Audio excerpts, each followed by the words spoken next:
There's something lurking in the pine barrens of New Jersey, a creature with leathery wings, glowing red eyes, and a scream that chills the blood. For over 200 years, locals have whispered about the Jersey Devil, a monstrous being born from a cursed family and doomed to haunt the woods forever. But this isn't just some campfire story. Sightings, hoofprints in the snow, and even newspaper reports from the early 1900s all insist something unnatural walks there. And believe it or not, this is just one thread in the vast, eerie tapestry of American folklore. From coast to coast, this country is brimming with legends that defy explanation. Tales of phantom hitchhikers who vanish from the backseat, bridges where ghostly children still play, and forests where creatures older than time itself are said to roam. These stories aren't just spooky bedtime fables. They're woven into the very land, passed down through generations, and sometimes they're backed by eyewitnesses who swear what they saw was real. So what makes these myths endure? Why do we keep telling them, even in an age of science and reason? That's exactly what we're diving into today. We're counting down 30 of the strangest, most unsettling pieces of American folklore stories that'll make you question what's really out there in the dark. Some are chilling, some are downright bizarre, and a few might even leave you glancing over your shoulder. Because here's the thing, every culture has its ghosts and monsters, but America's legends, they've got a flavor all their own. So whether you're a skeptic or a true believer, get ready. We're about to take a road trip through the shadowy corners of this country's imagination, where the line between myth and reality gets blurrier with every mile. The legend of the Jersey Devil begins in the pine-scented darkness of southern New Jersey, where whispers of this nightmare creature have clung to the foggy woods for centuries. According to local lore, the story starts in 1735 with a woman named Mother Leeds, a supposed witch who, upon discovering she was pregnant with her 13th child, cursed the unborn baby in a fit of rage. When the child was born, it transformed before her eyes, sprouting leathery bat wings, a horse-like head, and hooves that clattered against the floorboards. With a blood-curdling scream, it flew up the chimney and vanished into the pines, where it's been terrorizing the region ever since. But this isn't just some dusty folktale. Sightings of the Jersey Devil have persisted well into modern times. In January 1909, newspapers across the country ran hysterical reports of a winged beast attacking trains and leaving strange footprints in the snow. Dozens of people claimed to see it gliding over rooftops or lurking in backyards, and schools even closed down out of fear. Then, decades later in 1961, a pair of teenage couples swore the creature swooped down at their car near Mays Landing, scratching the roof with its claws before disappearing into the tree line. What makes this legend so enduring? Maybe it's the pine barrens themselves, a sprawling wilderness of stunted trees and eerie silence, where even today hikers report hearing unearthly shrieks in the night. Or maybe it's the way the story refuses to stay in the past. The Jersey Devil has slithered into pop culture as more than just a campfire scare. It's inspired horror movies, songs, and even became the mascot for New Jersey's NHL team. But for those who live near the pines, some will tell you with absolute seriousness that the devil isn't just a legend. On certain foggy nights, when the wind sounds almost like a scream, you might just believe them.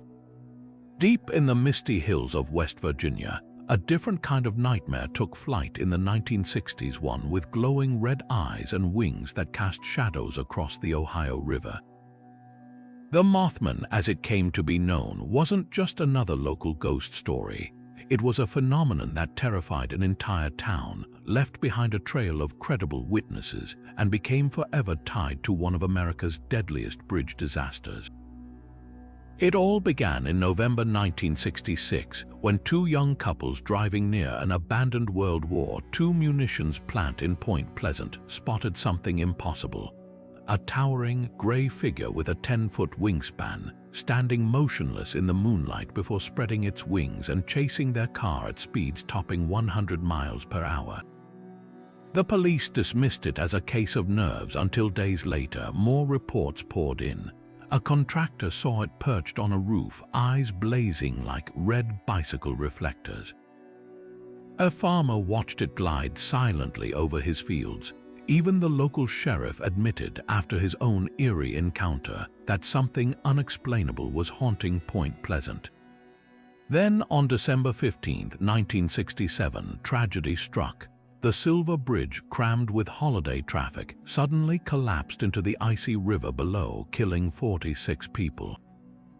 In the wreckage, some claim to have seen the Mothman circling overhead just before the cable snapped. Was it a warning, a harbinger of doom? Theories exploded. Maybe it was a misidentified sandhill crane or a government experiment gone wrong. Others whispered about extraterrestrials, interdimensional beings, or even an ancient Native American spirit called the Thunderbird, said to bring both storms and prophecy.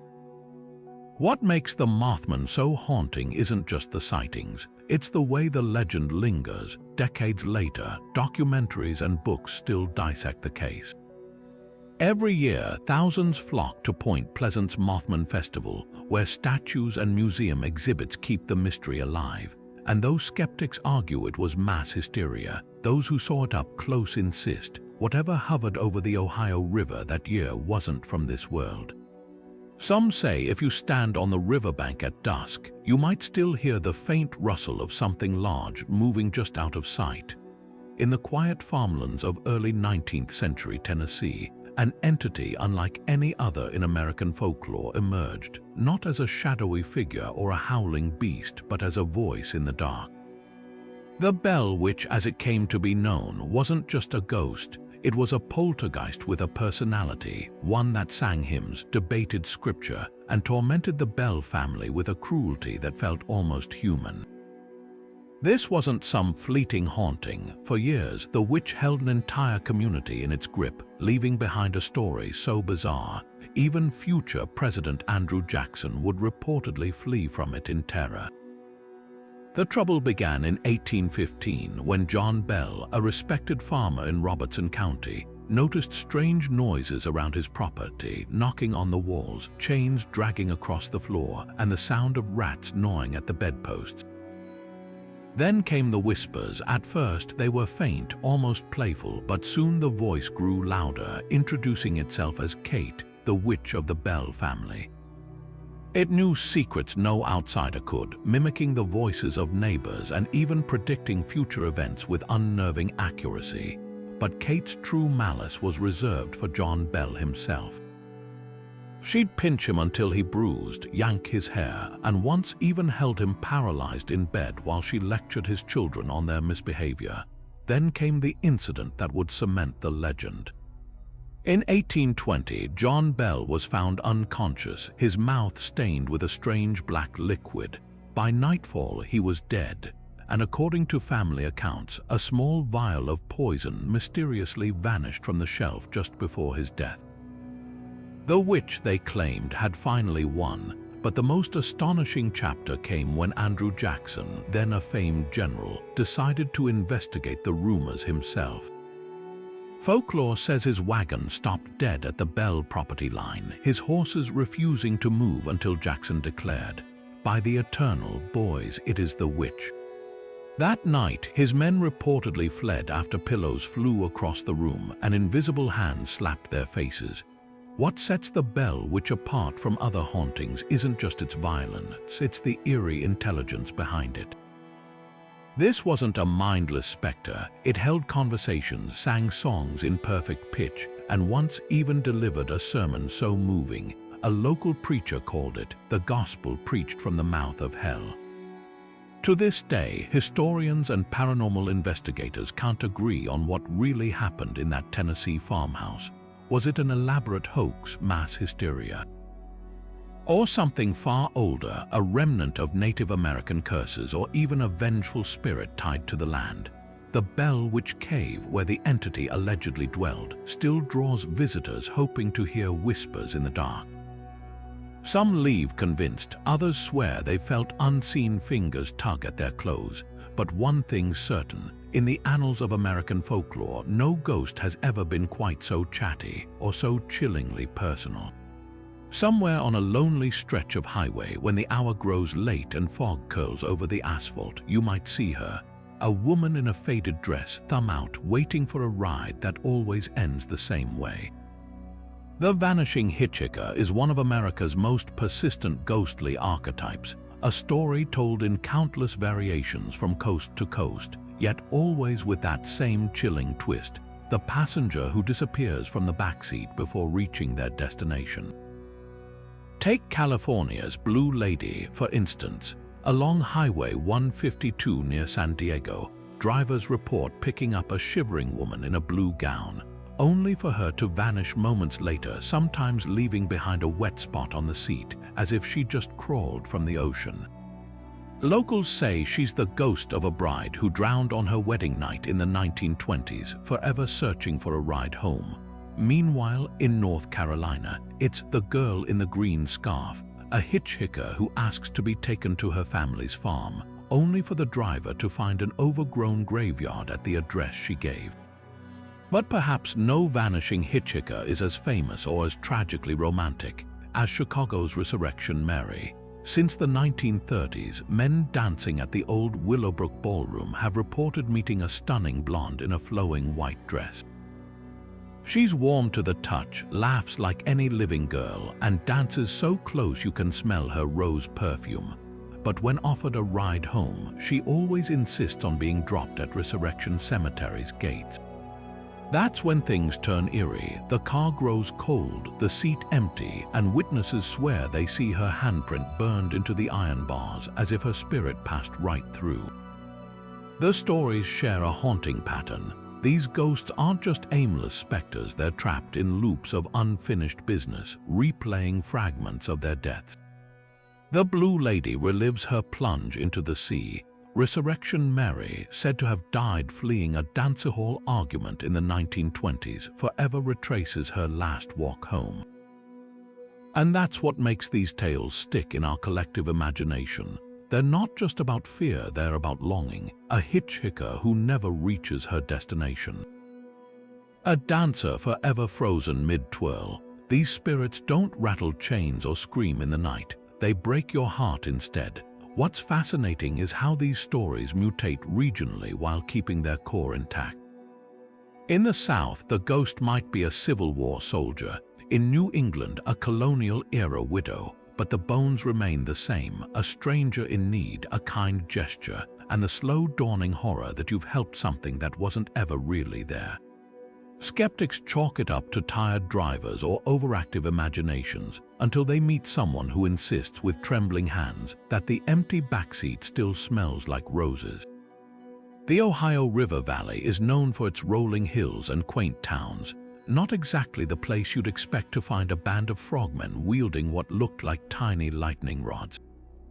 Yet in the summer of 1955, near Loveland, Ohio, that's exactly what multiple witnesses claimed to see. These weren't your average pond hoppers.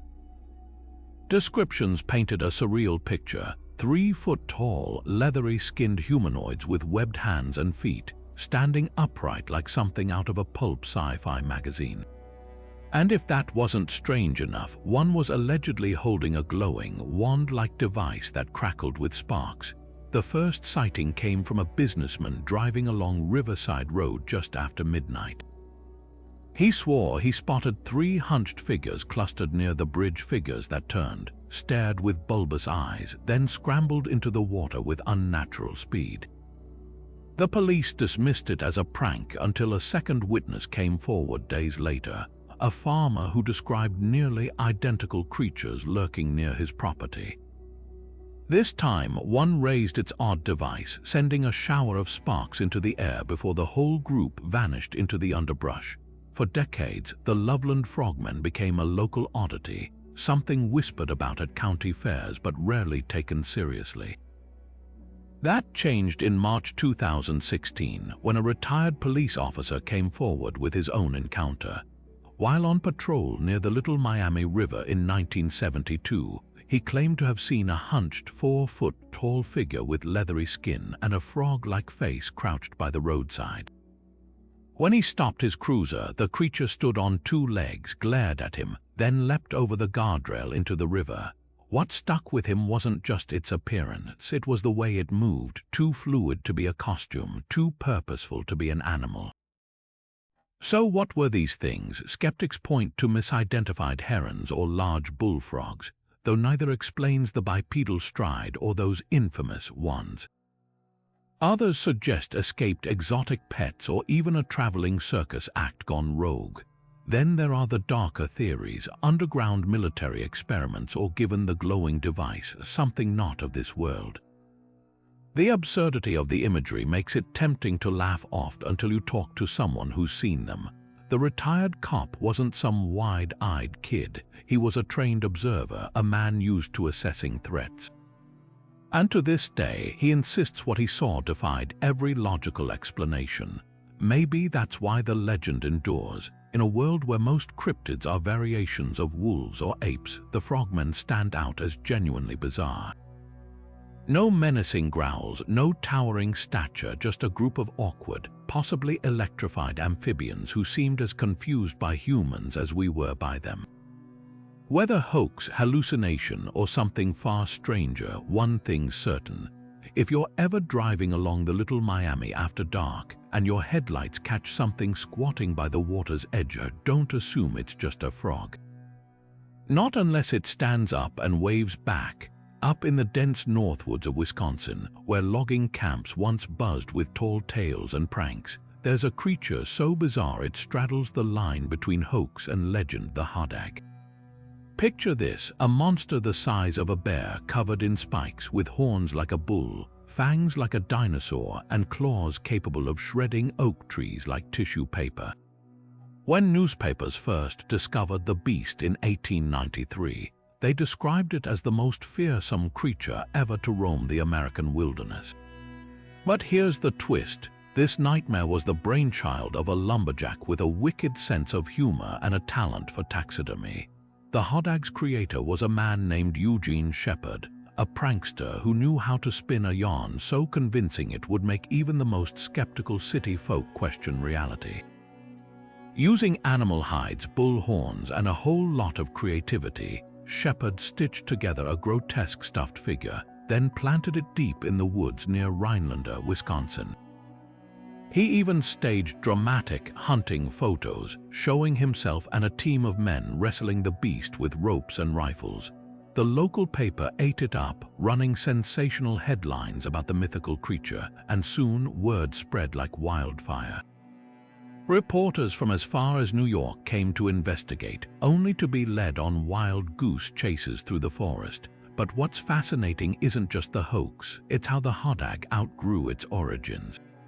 Even after Shepard admitted the whole thing was a joke, the people of Rhinelander refused to let the legend die. They embraced it, turning the creature into a mascot for their town's rugged spirit.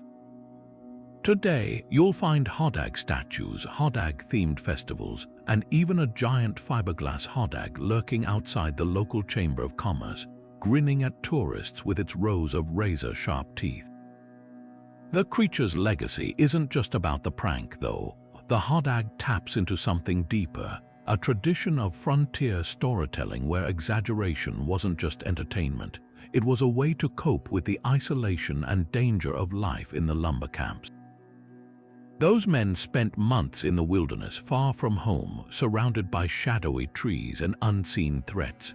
A story about a spike-covered monster that was just another way to laugh in the face of the unknown. Skeptics might dismiss it as mere folklore, but in Rhinelander, the hodag is as real as the pine trees. Kids grow up hearing warnings not to wander too far into the woods unless they want to meet it. Bars serve hodag-branded beers, and every July the town throws a festival where people dress as the creature, parading through the streets like it's Mardi Gras meets a monster convention. So was the hodag ever real? Of course not. But that's almost beside the point. It's a reminder that sometimes the best legends aren't the ones that scare us. They're the ones that bring us together, that turn a small town into a place where history and tall tales blur into something magical. And if you ever find yourself in Rhinelander after dark, listening to the wind howl through the pines, well, you might just understand why people still keep one eye on the tree line.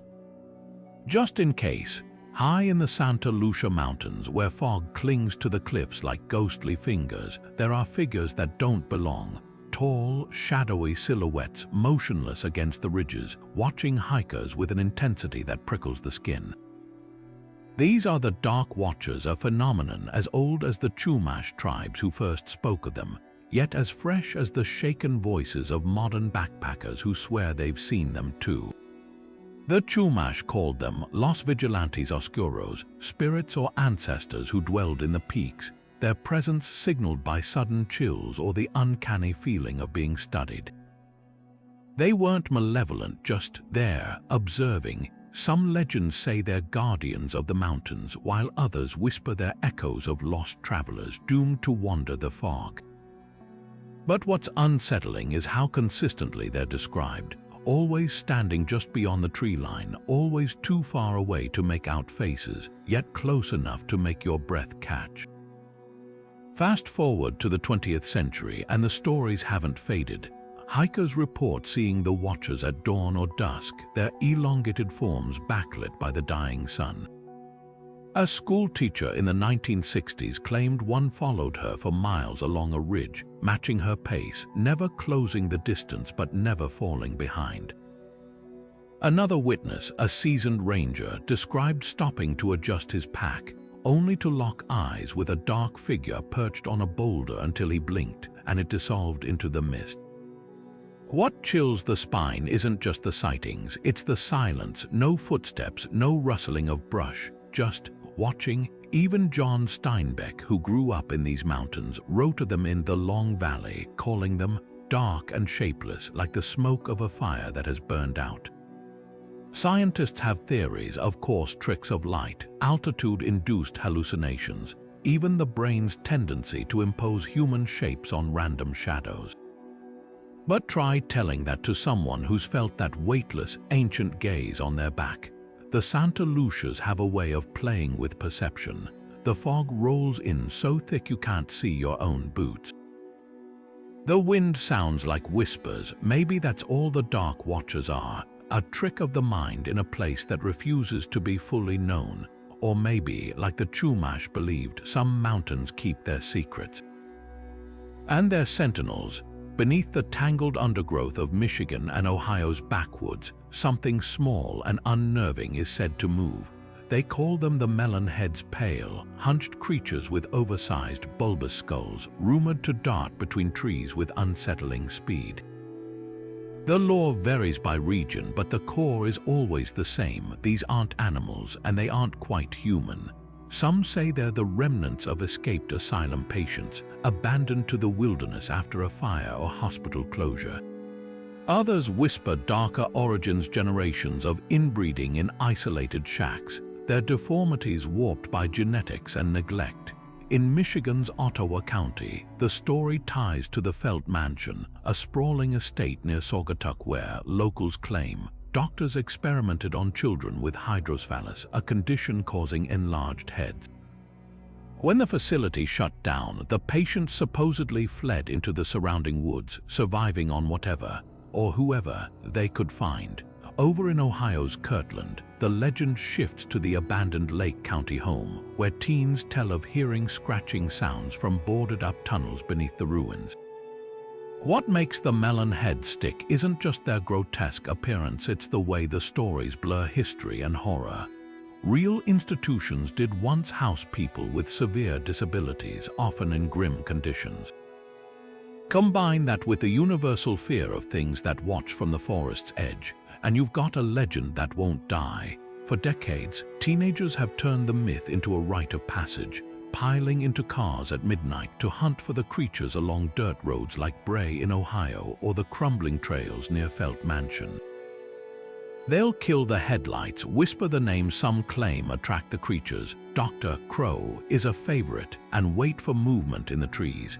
Most come away with nothing but goosebumps and tall tales, but a few swear they've seen them, small figures with two large heads, staring from the darkness before vanishing without a sound.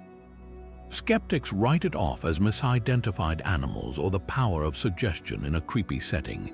But consider this, in both states, the legends cluster near real, abandoned institutions, places where suffering once happened.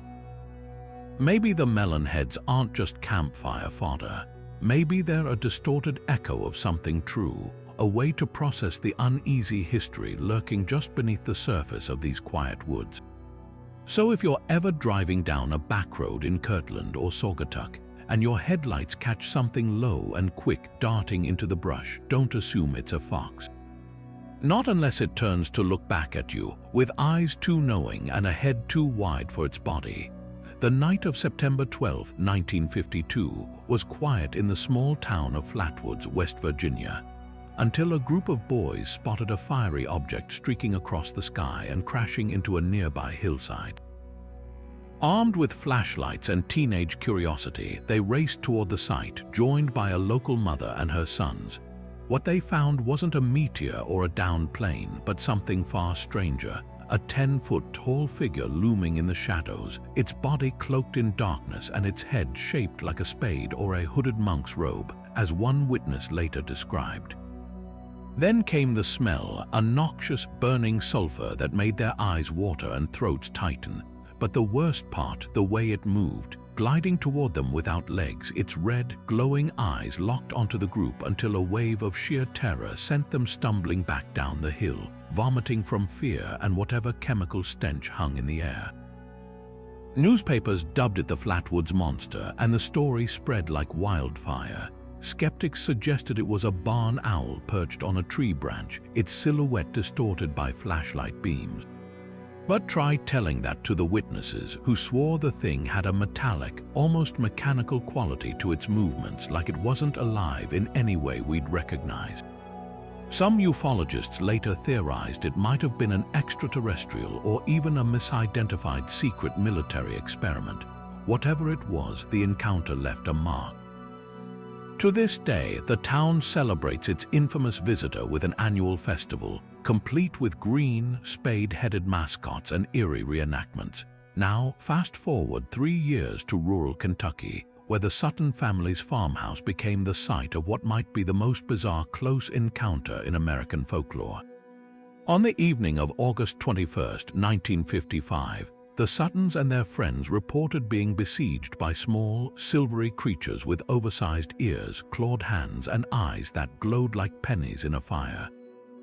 The beings, later nicknamed the Hopkinsville Goblins, seemed to float rather than walk, bobbing like puppets on strings as they peered through windows and scrambled onto the roof. For hours, the family fought back with shotguns, only for the bullets to ping harmlessly off the creature's metallic skin.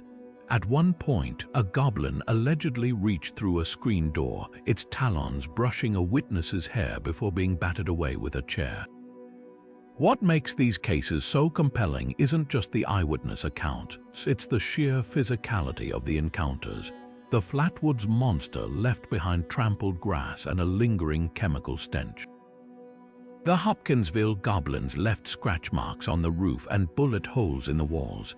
These weren't fleeting shadows, they were visceral, almost violent interactions.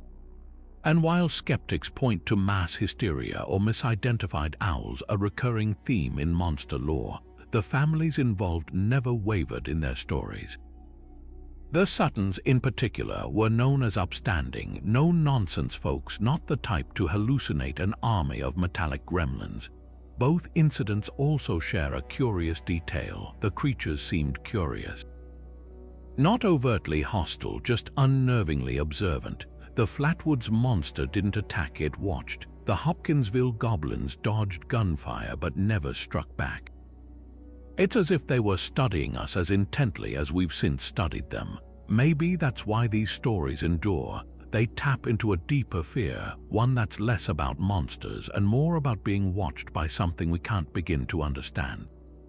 So were these alien visitors. Government experiments. Collective hallucinations under the pressure of Cold War anxiety. The truth might be lost to time, but one thing's certain.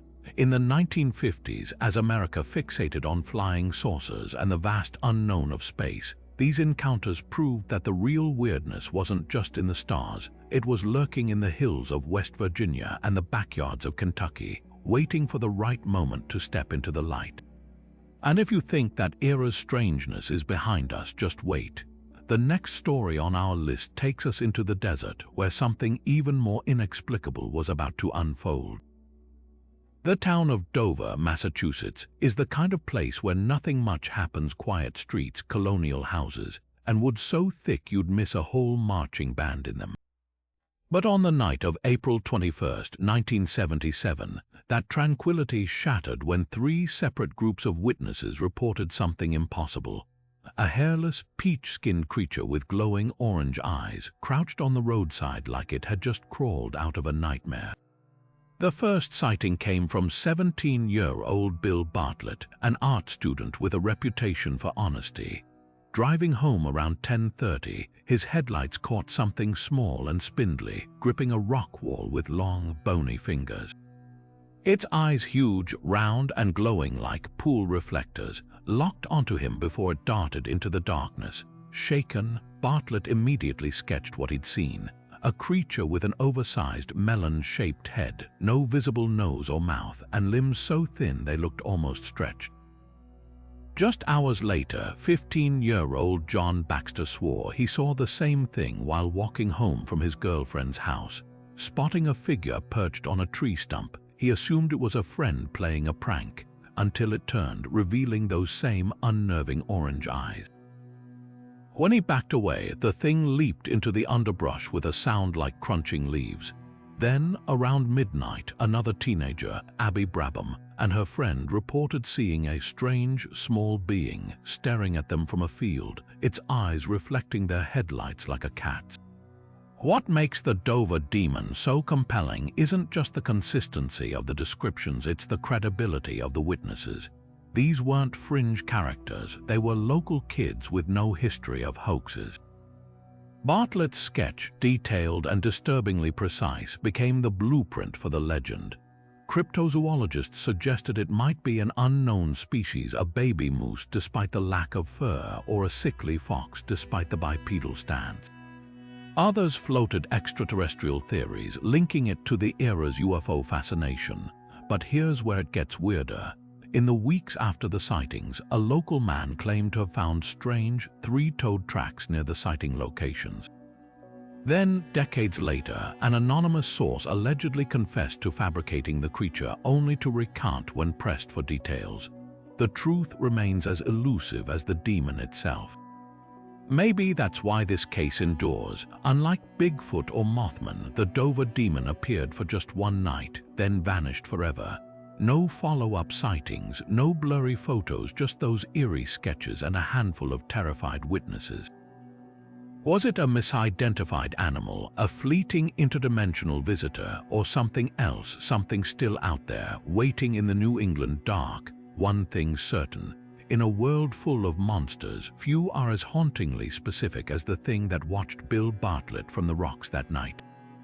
There's a railroad overpass in Fairfax County, Virginia, where the concrete still bears the scars of an urban legend so absurd it loops back to terrifying the tale of the Bunny Man.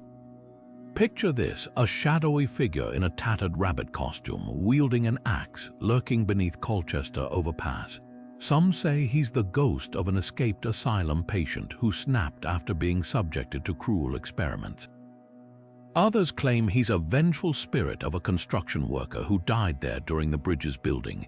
But the most chilling version, that he's very much alive, and if you park on that bridge after midnight, you'll hear the scrape of his axe against your car door. The legend erupted in 1970 when a couple parked near the overpass reported a man in a white bunny suit hurling a hatchet through their window, screaming about trespassing.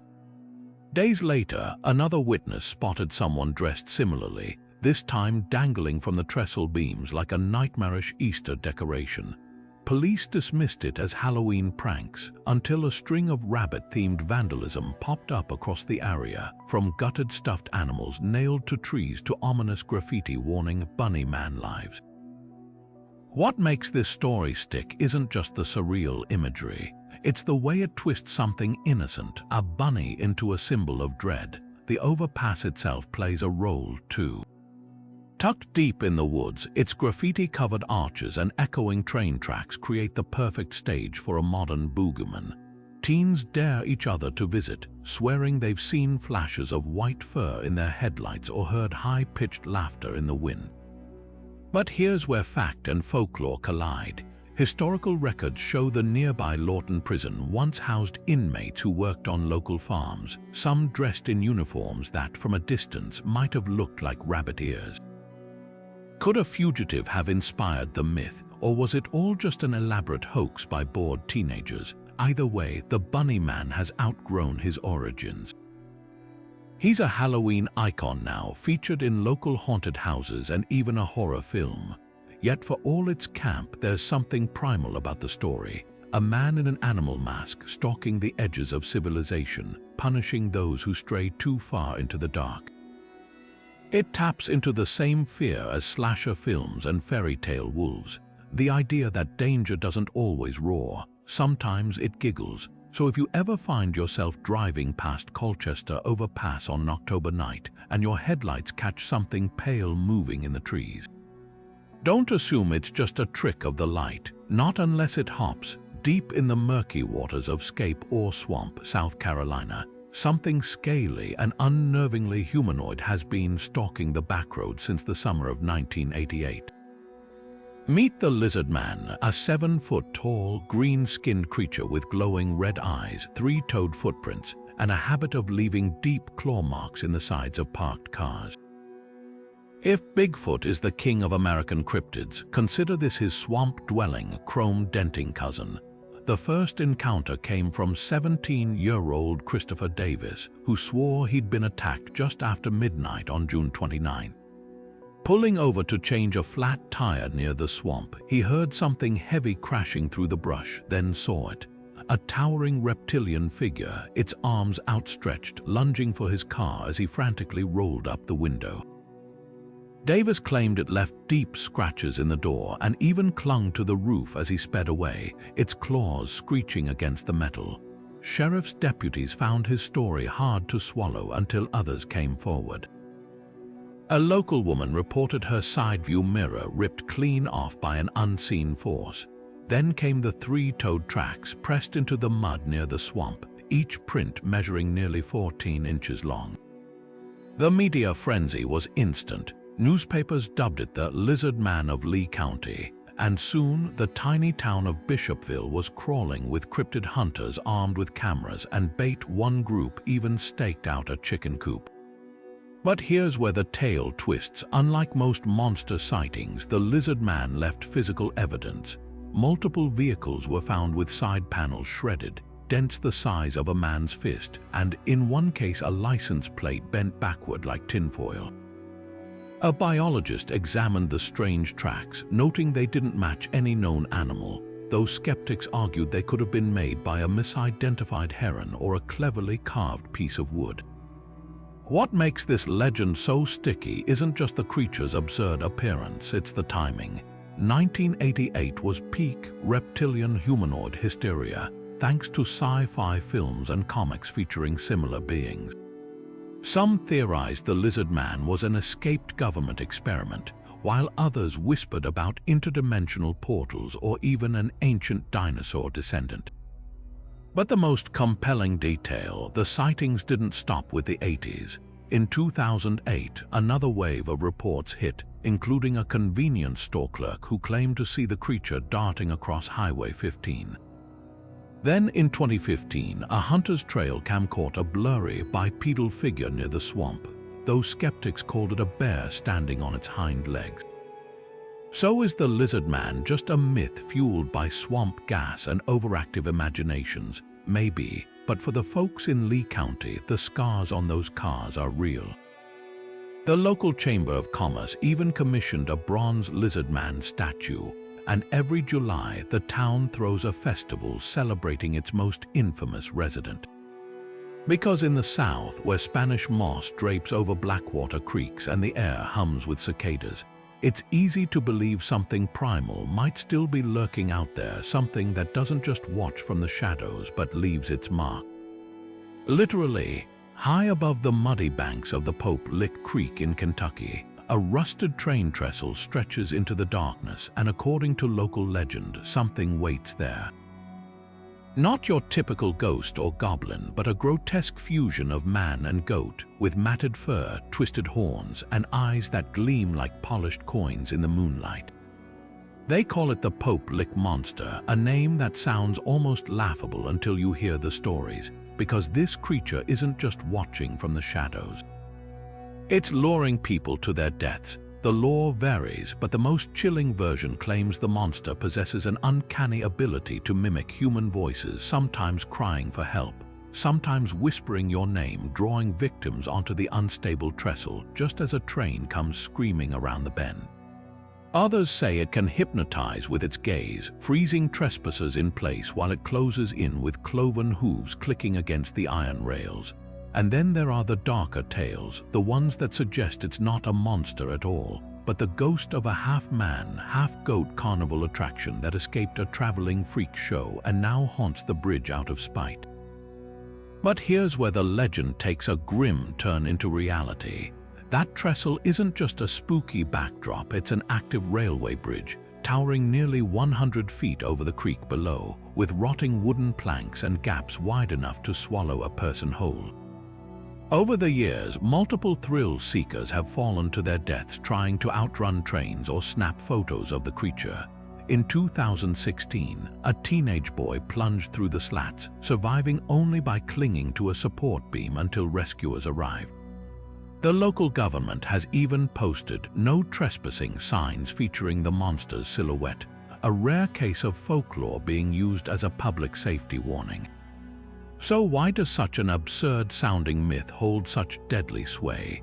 Maybe it's the bridge itself, a looming, industrial-era relic that looks like something out of a horror movie even without the added monster. Or maybe it's the way the story twists something innocent, a goat, a symbol of rural life, into something predatory. The Pope Lick Monster isn't just a campfire scare. It's a cautionary tale dressed in fur and horns, reminding us that some legends aren't just about what might be lurking in the dark, but about the very real dangers of testing our luck against it. And if you think the name undermines the horror, consider this. In the hollows of Kentucky, where folklore runs as deep as the creek beds, they'll tell you the monster earned that silly title for a reason. Because laughter is the first defense against fear, right up until the moment you're standing on those trembling rails, hearing something shuffle toward you in the dark and realizing too late that the joke's on you. North America's oldest horrors aren't found in abandoned asylums or misty graveyards. They live in the whispered warnings of indigenous tribes, where the line between monster and moral lesson blurs into something far more chilling. Take the Wendigo, a creature born from the harsh winters and darker hungers of Algonquian legend. This isn't just some slavering beast, it's the embodiment of desperation turned monstrous. Picture a gaunt, skeletal figure, towering and emaciated, with lips chewed ragged from its own insatiable craving. But the Wendigo wasn't always a monster. Stories say it starts as a person, someone who, in the depths of famine, resorts to unthinkable acts. With each bite of human flesh, they lose themselves, transforming into something neither alive nor dead, cursed with an endless hunger that can never be satisfied. The Wendigo isn't just a bogeyman. It's a cautionary tale woven into the fabric of survival, a warning against the corruption of greed and the collapse of community. Tribes spoke of it as a spiritual infection, a force that could possess the living if they entertained even the thought of cannibalism.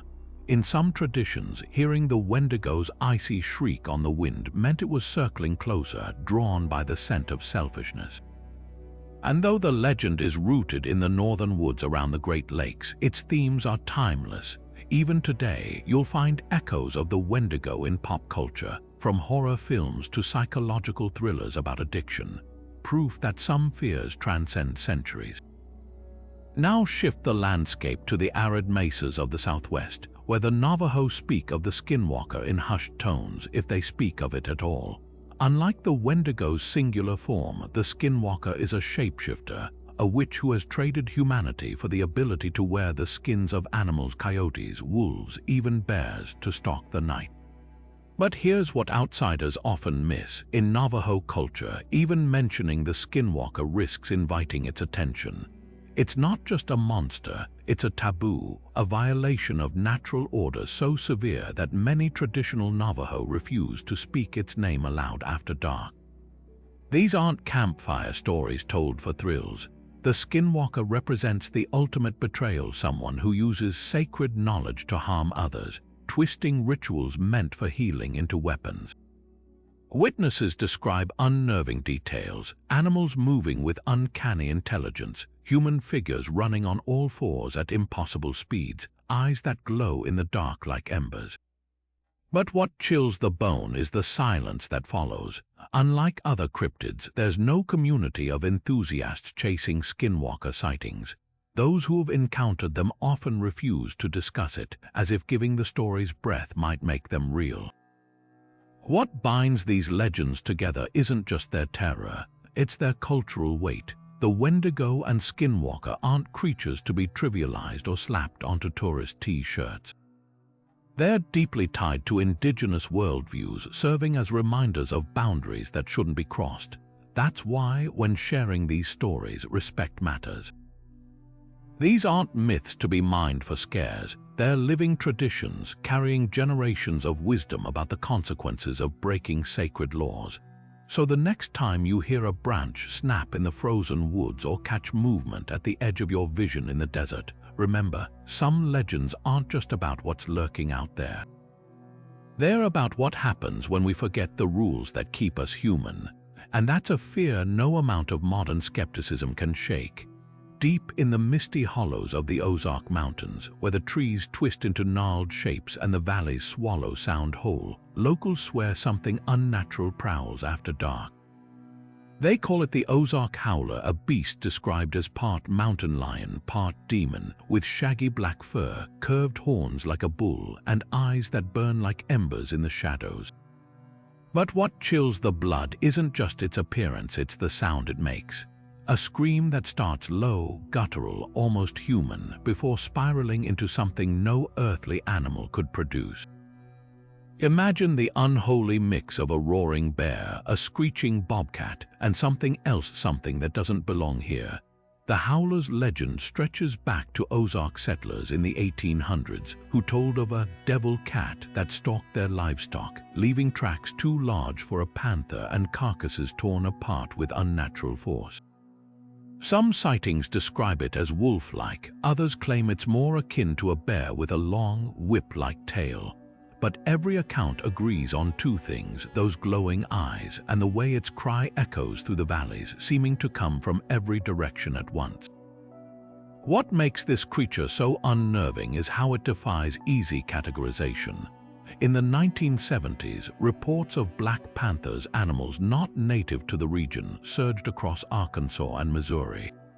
Could the howler be a misidentified big cat? Maybe. But then there are the older stories, the ones passed down by indigenous tribes and early European settlers, speaking of a hellhound or a shape-shifting spirit that punishes those who trespass in sacred parts of the woods. Then there's the eerie overlap with other American devil beasts. In Louisiana, the rougarou prowls the swamps. In Appalachia, the wampus cat haunts the hills. These creatures share uncanny similarities: glowing eyes, unearthly screams, and a habit of appearing just long enough to leave witnesses questioning their sanity. Coincidence, or is there something deeper threading these legends together? Some primal fear of the wild places we've never fully tamed. Modern sightings keep the mystery alive. Hikers report finding patches of fur caught on barbed wire, too coarse for any local animal. Hunters' trail cameras have captured blurry, hulking shapes moving through the pre-dawn fog.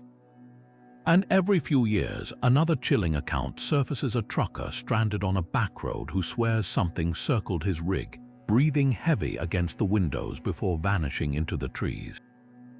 Perhaps the most chilling detail isn't the howler itself, but the way the land seems to protect its secret.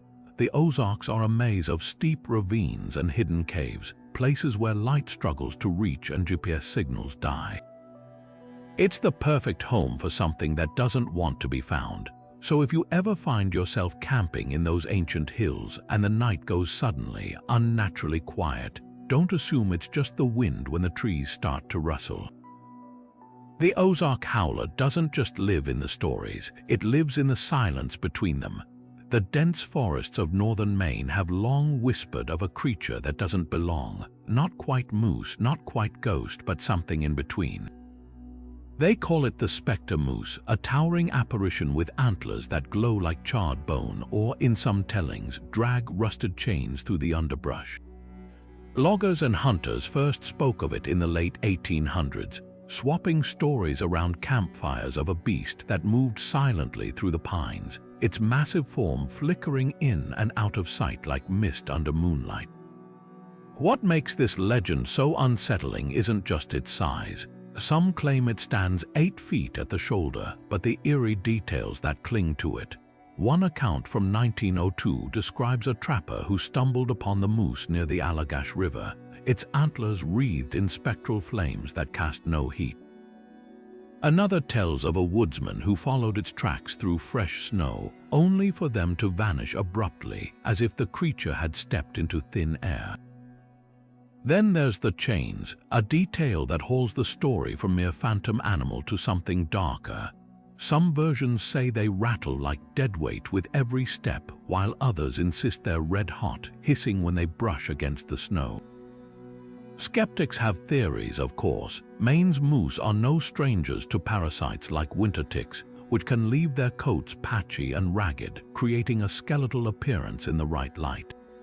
And antler abnormalities caused by injury or disease might explain the flaming effect if sunlight hits them just so. Even the chains could be a mangled retelling of logging equipment left to rust in the woods, their clanks echoing strangely in the fog. But try telling that to the old-timers who have seen it. There's a reason the specter moose became a staple of lumber camp lore, passed down alongside tales of Paul Bunyan. In an era when men spent months isolated in the wilderness, where the line between exhaustion and the supernatural blurred, a ghostly moose was more than just a story. It was a warning, a symbol of the forest's secrets, its refusal to be fully known. Modern sightings are rare but persistent. In 2011, a wildlife photographer swore he captured the moose on film near Baxter State Park, its antlers oddly translucent against the dawn light. Others report hearing chains drag through the brush just before something massive and unseen crashes away into the trees. Whether it's a trick of the light, a case of mistaken identity, or something far stranger, one thing's certain. In the deep woods of Maine, where the trees grow tight and the nights run long, not everything with antlers is meant to be shot. Some things, it seems, are meant to be feared. Deep beneath the Rocky Mountains of the American West, where tunnels twist like veins through the earth, miners have long told stories of strange, unseen companions, tiny, ghostly figures who knock and tap from the other side of the stone. They call them the Tommanockers, a Cornish legend that crossed the Atlantic with immigrant miners in the 19th century and took root in the shadowy depths of American gold and coal country. These weren't your typical ghosts. Descriptions vary, but most agree the Tommanockers are small, gnome-like creatures, some no bigger than a child, with gnarled fingers and eyes that gleam like wet coal in the dim lamp light. Some say they're the spirits of dead miners forever trapped underground. Others claim they're something older, remnants of a forgotten world that existed long before humans ever dug these tunnels. But one thing's certain: when you hear their knocks echoing through the shafts, it's never without meaning. In Cornish tradition, the knockers, or buckers, were thought to be mischievous but mostly benevolent. A sudden tap might warn of an impending cave-in, giving miners just enough time to scramble to safety, but ignore the sound, and the next knock could spell disaster. American miners adapted the lore, blending it with local superstitions. In Pennsylvania's coal country, they whispered that the Tommanockers would steal tools or flicker lanterns, but would also lead rescuers to trapped men after collapses. The legend took a darker turn when Stephen King reimagined it in his 1987 novel The Tommyknockers, transforming the creatures into something far more sinister: extraterrestrial entities that infect and mutate a small Maine town.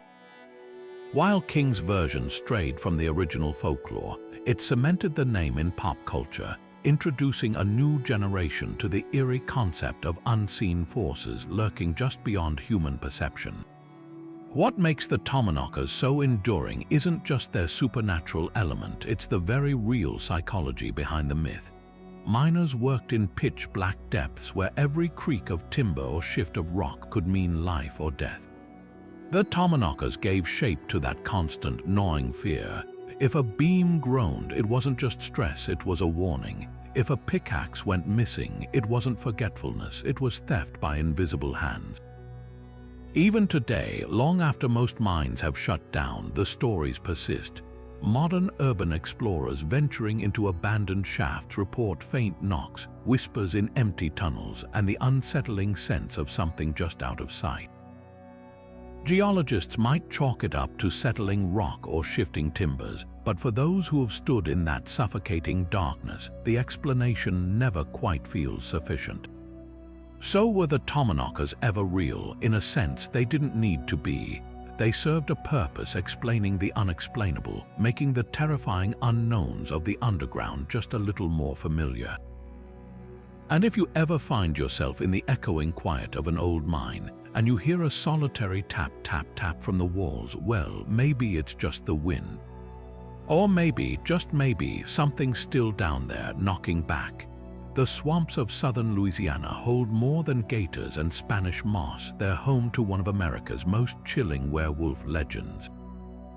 The loup-garou, a name slurred from the French loup-garou, isn't just another bogeyman.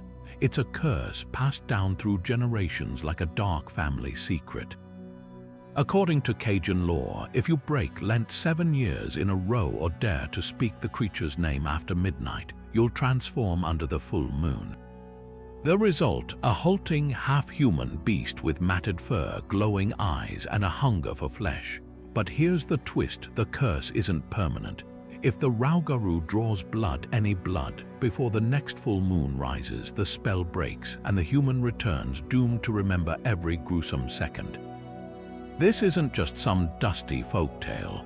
Well into the 20th century, parents warned misbehaving children the loup-garou would snatch them if they wandered too close to the bayou after dark. Older folks swapped stories of hearing its guttural growls in the cane fields or finding livestock torn apart, their entrails strewn across the mud. Some say the legend evolved to explain real disappearances, maybe a rogue panther or an actual serial killer. Others tie it to medieval French werewolf myths, carried across the ocean by colonists and twisted by the creeping terror of the Louisiana wetlands. What makes the loup-garou stand out from other werewolf myths is its specificity. This isn't a random bite under a full moon. It's a moral punishment, a cost for breaking sacred rules. And unlike Hollywood werewolves, the loup-garou doesn't just vanish at dawn. It lingers, hiding in the rustling reeds, a reminder that the line between man and monster is thinner than a knife's edge in Cajun country. Now, shift the scene 300 miles north to the soggy bottomlands of Arkansas, where another creature left its mark, literally, on the side of a rural farmhouse. In the spring of 1971, the Sally family of Falk reported being terrorized by a 7-foot-tall, hairy beast with blazing red eyes and a stench like wet dog and rotten eggs. It clawed at their windows, left 3-toed footprints in the mud, and even charged at their car, leaving deep scratches in the paint. Local law enforcement dismissed it as a bear or prank until neighbors came forward with matching stories, and a plaster cast of those bizarre tracks made front-page news. The Falk Monster, as the press dubbed it, became a full-blown sensation after indie filmmaker Charles B. Pierce turned the saga into The Legend of Boggy Creek, a pseudo-documentary that terrified audiences and grossed millions. The movie's haunting refrain, "Maybe you've never believed in hairy monsters, but down in Boggy Creek they do," cemented the creature in pop culture. But behind the campy reenactments, something stranger was at play. Unlike Bigfoot, which roams vast wilderness, the Fouke monster seemed fixated on one family's home, as if it had a personal vendetta. Skeptics point to misidentified black bears or mass hysteria fueled by local gossip. Yet the Sallies weren't the only witnesses. Over the next decade, truckers along Highway 71 reported a shaggy figure loping across the road. Hunters found bizarre nests of twisted saplings in the swamps. And in 2017, a game camera captured a blurry, bipedal shape near the original sighting location, though experts debated whether it was a hoax or a mangy bear standing oddly upright. What ties these two monsters together isn't just their fur and fangs. It's the way they're rooted in their landscapes. The Rougarou embodies the superstitions and sins of the bayou, a shapeshifter born from human failing. The Fouke monster, it's a product of the backwoods, a creature that thrives in the murky space between fact and fiction. Both remind us that in the South, where the air hums with cicadas and the water hides 1,000 secrets, the wild things aren't just in the stories. They're breathing in the dark just beyond the edge of the porch light. Somewhere in the hollows of Appalachia, when the fire burns low and the wind rattles the cabin doors, parents warn their children not to speak the name Telipo aloud. Because in these ancient mountains where the trees grow thick and the nights stretch long, some stories aren't just told, they're remembered in the flicker of lantern light and the way shadows cling a little too close to the walls. This isn't your typical boogeyman tale. The Telipo, sometimes called Talipo or Talibone, is a creature of pure, gnawing hunger with glowing eyes, shaggy fur, and a voice like gravel dragged over bone. But the real horror, it's owed something. According to legend, the story always begins the same way. An old hunter, alone in his cabin, spots a strange animal outside, sometimes a fox, sometimes a dog, always with a bushy tail. In a moment of desperation or greed, he kills it, cooks its meat, and eats it all except the tail, which he tosses aside. That night, as the embers die, a scratching starts at the door. Then comes the voice, high and thin, whispering the same phrase over and over. Telipo, Telipo, I want my Telipo. What follows depends on who's telling the tale. In some versions, the hunter wakes to find the creature perched at the foot of his bed, its claws already sinking into his legs. In others, it stalks him for days, its demands growing louder each night until he's driven mad trying to barricade the cabin. But the ending never changes. The hunter always pays for his mistake, sometimes with his life, sometimes with something worse. One particularly grim telling describes the creature forcing him to cut off his own foot as payment, only to return the next night, licking its chops and whispering, Telipo, Telipo, now I want the rest of you.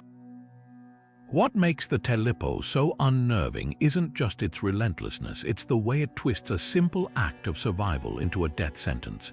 That hunter wasn't some villain, he was just hungry, a man pushed to the edge by the merciless wilderness. And that's the true horror of Appalachian folklore. These stories weren't invented to scare kids, they were warnings, carved into the collective memory of people who lived where the land could kill you as easily as feed you. The Telipo isn't just a monster, it's the consequence of taking more than you need, of forgetting that the woods remember. Modern retellings have softened some of the grimmer details, but the soul of the story remains. You'll still hear it at scout camps and back porch gatherings, where the teller lowers their voice to a rasp just before the creature's final, inevitable strike. And if you ever find yourself in those mountains after dark, listening to the wind hiss through the pines, you might just understand why generations of storytellers have agreed on one unshakable rule: never, ever keep what isn't yours. Because in Appalachia, the shadows don't just watch, they collect. High in the misty peaks of Maryland's Blue Ridge Mountains, newspapers in the early 1900s warned of a terror unlike any other: a screeching half-bird, half-reptile monstrosity with razor-sharp talons, metallic feathers, and a single, unblinking eye in the center of its forehead. They called it the Snallygaster, and for a brief, electrifying moment, This bizarre creature wasn't just local folklore, it was front-page news. The hysteria began in February 1909, when the Middletown Valley Register published a harrowing account from a local farmer who claimed the beast had swooped down on his property, carrying off a full-grown sheep in its hooked beak. Within weeks, other papers picked up the story, each adding new, horrifying details. Some said it drained livestock of their blood. Others claimed its scream could paralyze a man where he stood. The descriptions were a chaotic mash-up of nightmares, bat-like wings, tentacles protruding from its mouth, and in some versions, the ability to spew venom like a dragon. Panic spread so quickly that even President Theodore Roosevelt allegedly considered postponing an African safari to personally hunt the creature down, though no records confirm he ever set foot in Maryland for the task. But here's the twist: the Snallegaster wasn't some ancient myth dragged into the modern age. It was a brilliantly orchestrated hoax cooked up by newspaper editors to boost circulation in a sleepy region. German immigrants in the area had shared tales of the Schnellgeist, a quick ghost from their folklore, and local journalists spun it into a full-blown monster, printing increasingly outlandish sightings to keep readers hooked. At one point, the Smithsonian Institution supposedly sent researchers to capture the beast, only to find nothing but pranksters and a public whipped into a frenzy. Yet the legend refused to die. It seeped into pop culture, inspiring everything from early 20th century Snallegaster hunting permits, sold as novelties, to its appearance in DC Comics as a minor antagonist. Even today, Maryland embraces its fanged, feathered mascot. The town of Frederick hosts an annual Snallegaster beer festival, and local breweries slap its likeness on their labels. What makes this story so fascinating isn't just the hoax itself, but what it reveals about the power of folklore in the modern age. In an era before viral internet trends, the Snallegaster proved how easily a tall tale, fueled by ink and imagination, could take on a life of its own. And who knows, on a foggy morning in those old Appalachian hills, if you hear a shriek that doesn't sound quite like any bird you've ever known, maybe you'll understand why some legends, no matter how absurd, never truly fade away.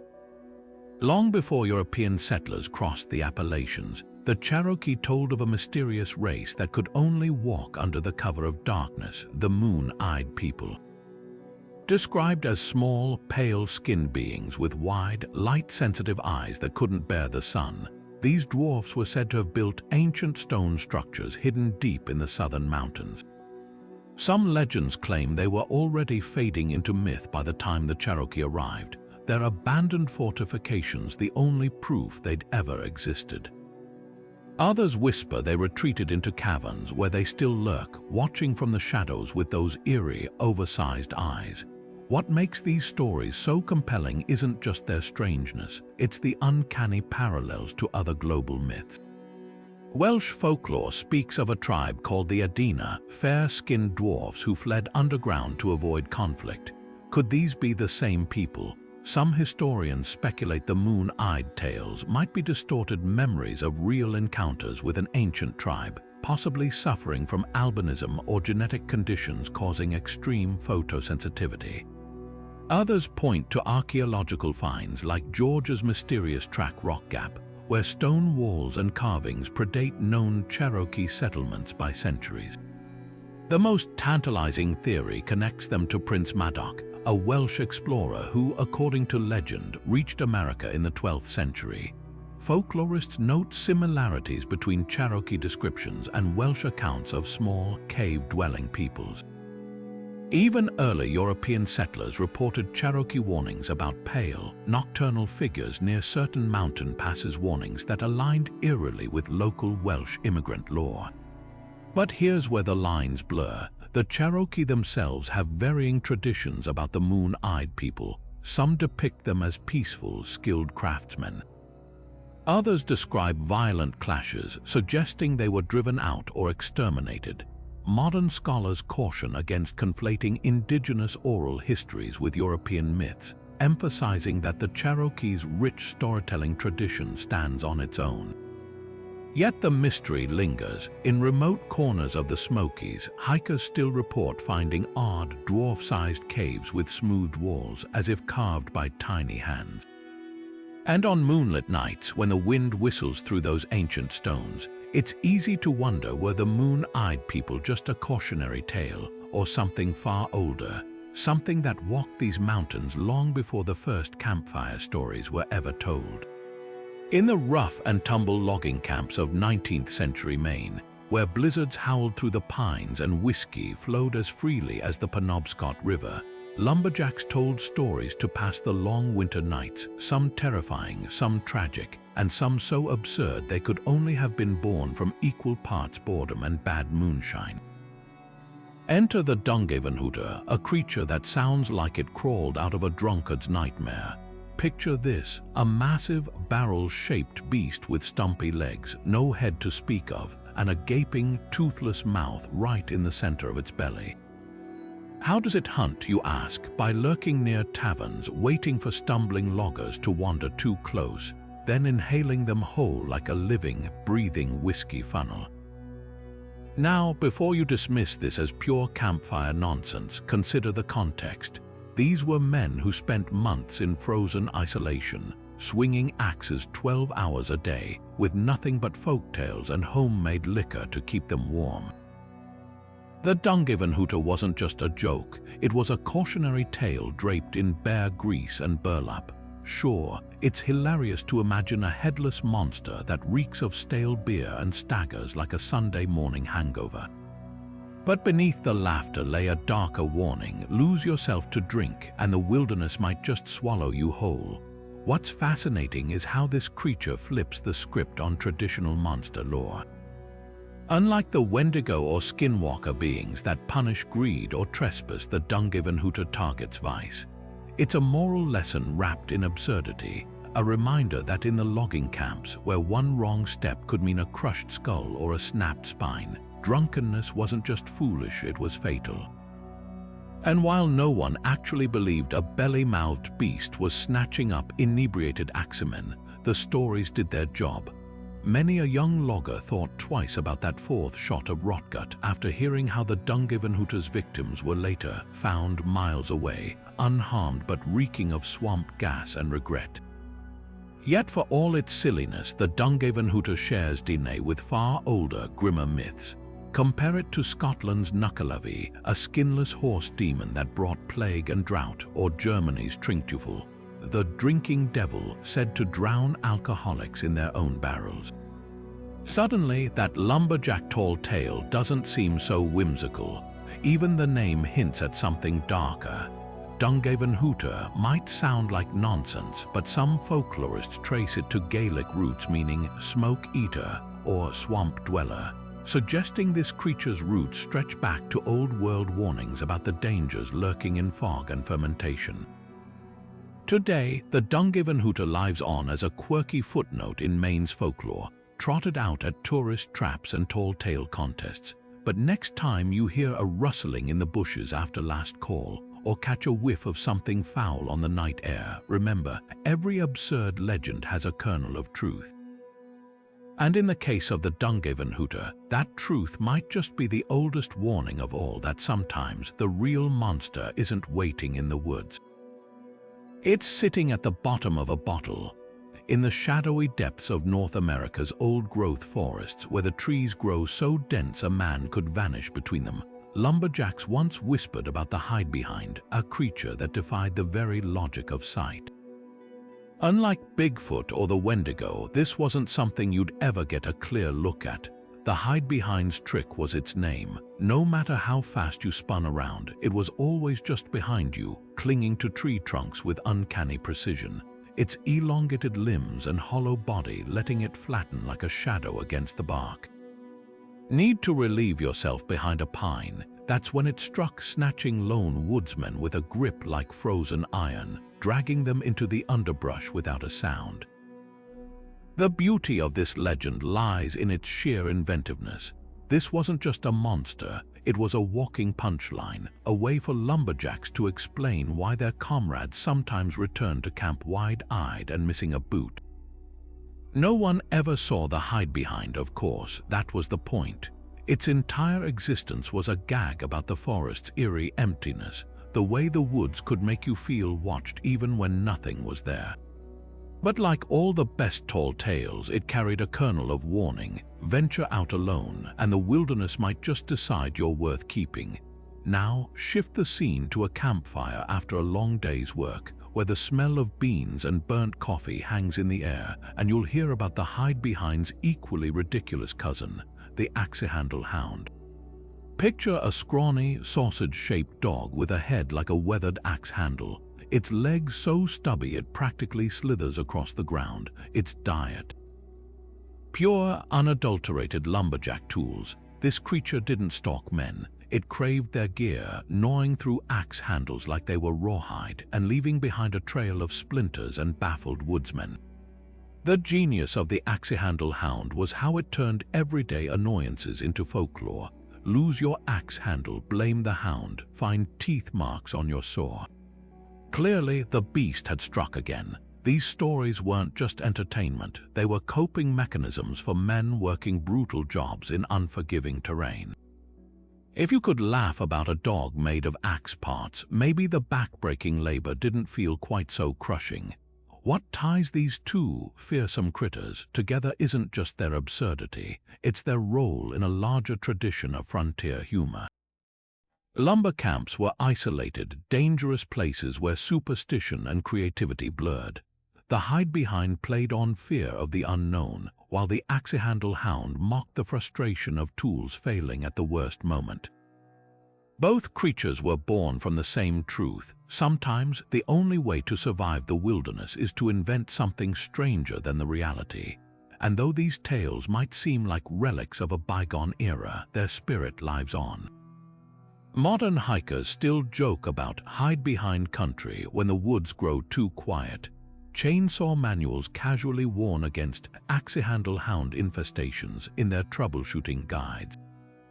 These myths were never meant to be believed. They were meant to be shared to take the edge off the dark, to remind us that even in the deepest forest, there's room for a little nonsense. So next time you're in the woods and your neck hairs prickle for no reason, don't panic. Just remember, the hide-behind's probably too busy laughing at its own joke to bother with you.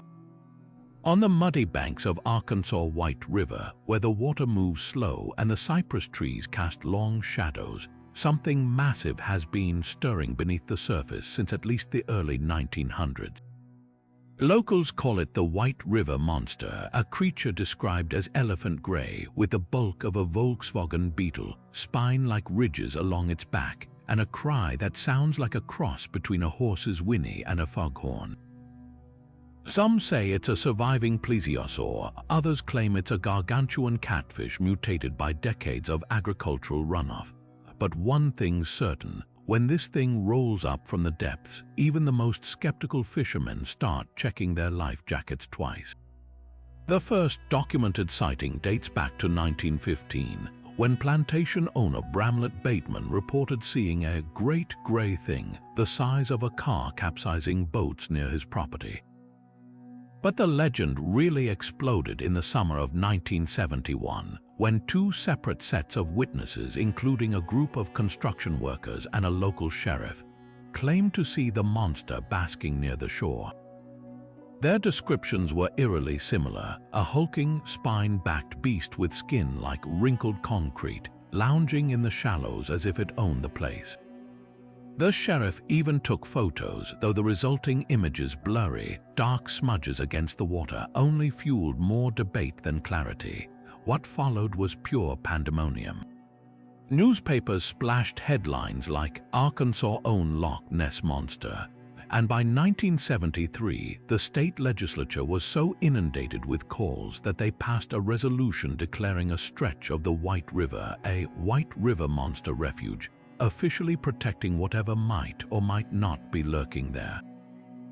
Monster hunters descended on the area with sonar equipment and cameras, while local entrepreneurs sold monster egg souvenirs and boat tours promised but never delivered close encounters. The most compelling evidence came in 1971, when a man named Cloyce Warren captured what appeared to be three large, hump-like objects breaking the surface in a rough line, possibly the ridges of the creature's back. Skeptics pointed to floating logs or overgrown garfish, but Warren insisted the shapes moved with purpose against the current.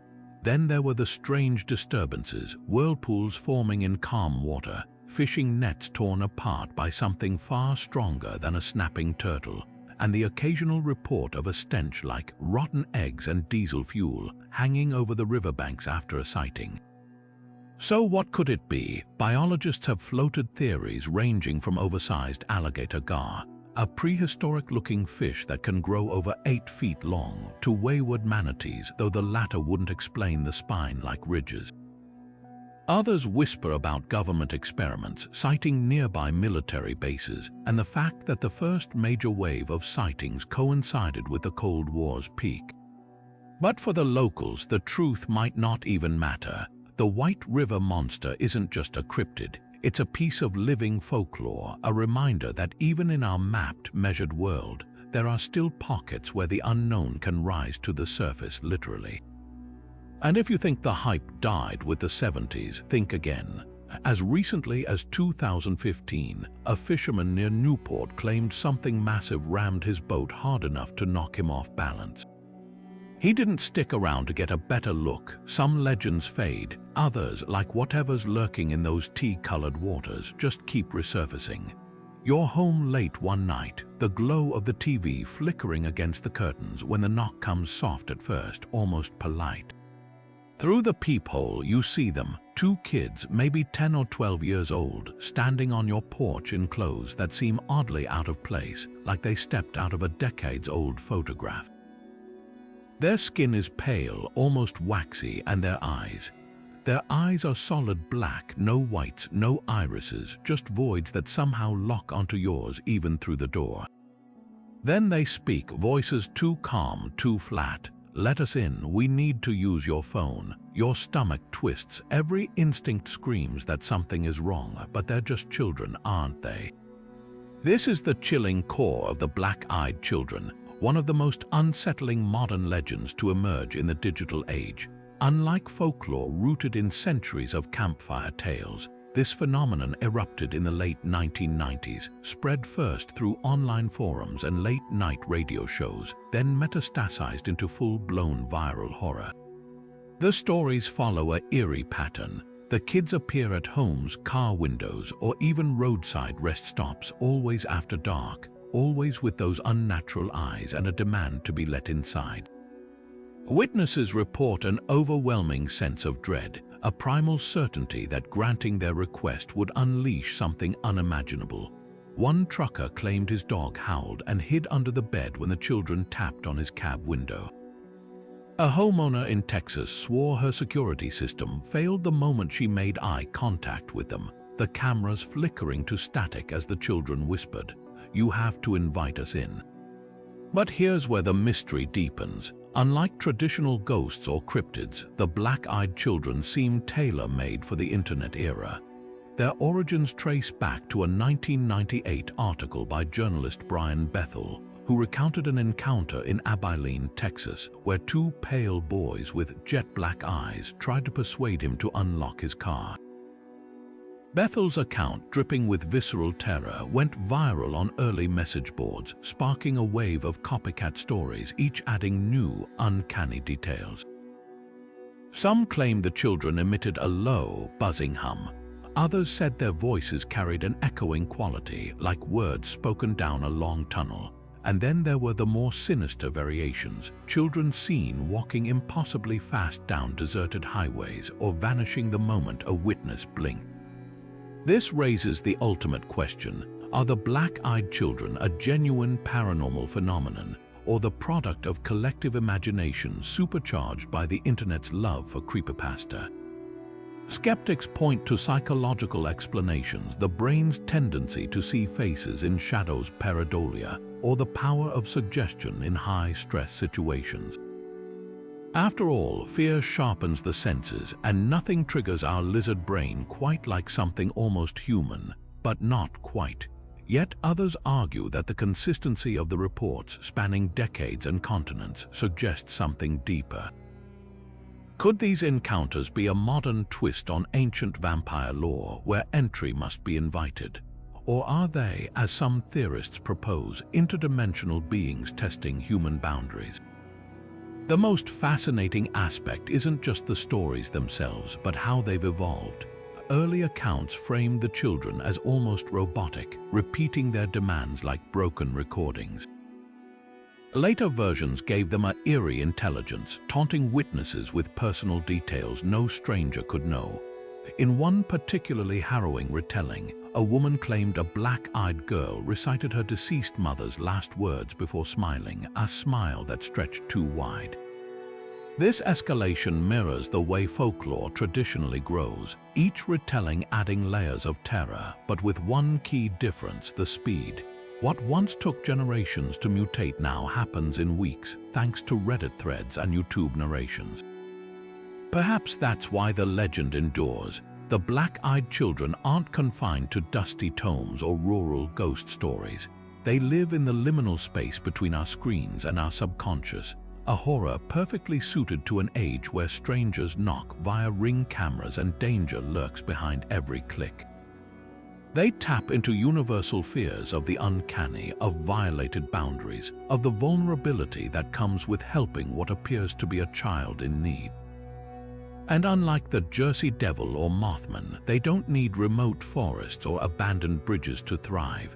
They come to us, right to our doors, in the places we feel safest. So the next time you hear a knock after midnight and you peer through the peephole to see two kids standing a little too still, their faces a little too pale, remember, folklore doesn't always wear a monster's face. Sometimes it wears a child's, and the scariest part isn't the black eyes. It's the voice, polite, insistent, and utterly inhuman, asking you to let them in. Because once you do, the story doesn't end. It begins. From towering, ancient spirits like the Wendigo to modern hoaxes like the Snallygaster, American folklore is a patchwork quilt stitched together from countless cultures, fears, and imaginations. These stories stretch across time and geography, some rooted in sacred indigenous warnings, others born from campfire tall tales, and a few fueled by newspapers hungry for headlines. But whether whispered in the hollows of Appalachia or debated on internet forums, they all share one unshakable truth: folklore isn't just about monsters. It's about us. Think about it. The Wendigo isn't just a cannibalistic horror. It's a lesson about greed and survival passed down through generations. The Jersey Devil isn't merely a winged freak of nature. It's a reflection of colonial superstitions and the untamed wildness of the Pine Barrens. Even the silliest critters, like the Dungiven hooter or the axe-handle hound, reveal something deeper: how laughter can soften the edges of a harsh, lonely frontier life. These stories endure because they're more than entertainment. They're tools for making sense of the unknown, for binding communities together, and yes, for scaring the pants off anyone dumb enough to wander into the woods after dark. What's fascinating is how folklore evolves. The Mothman might have been a regional oddity in the 1960s, but today it's a global icon thanks to documentaries, books, and that eerie statue in Point Pleasant. The black-eyed children didn't crawl out of some ancient grimoire. They're pure digital age terror, a monster tailor-made for a world of late-night Reddit threads and Ring doorbell footage. Folklore isn't static. It breathes, adapts, and sinks its claws into every new generation, always finding fresh ways to unsettle us. So why do we keep telling these tales? Maybe it's the thrill of the unknown, the delicious shiver of wondering what if. Maybe it's the comfort of shared stories, knowing that somewhere, someone else has heard the same eerie howl in the night. Or maybe, just maybe, it's because these legends remind us that the world is still full of mysteries, even in an era of satellite maps and scientific explanations. There are still shadows we haven't chased away, still corners of the map marked here there be monsters, and that's where you come in. Every town has its ghost story, every family its strange encounter. Maybe you've heard of a bridge where phantom hitchhikers still thumb for rides, or a local woods where something howls but doesn't sound quite like a coyote. Share them in the comments, because folklore isn't just something we inherit. It's something we create, one spine-tingling story at a time. If you've made it this far, you're clearly a fellow lover of the bizarre and unexplained. Hit that subscribe button and ring the bell, because this is just the beginning. We've got more deep dives into the weird, the creepy, and the downright uncanny coming your way. Until then, keep one eye on the tree line, and remember, the best stories aren't the ones we tell in the light. They're the ones that linger long after the campfires burn to embers.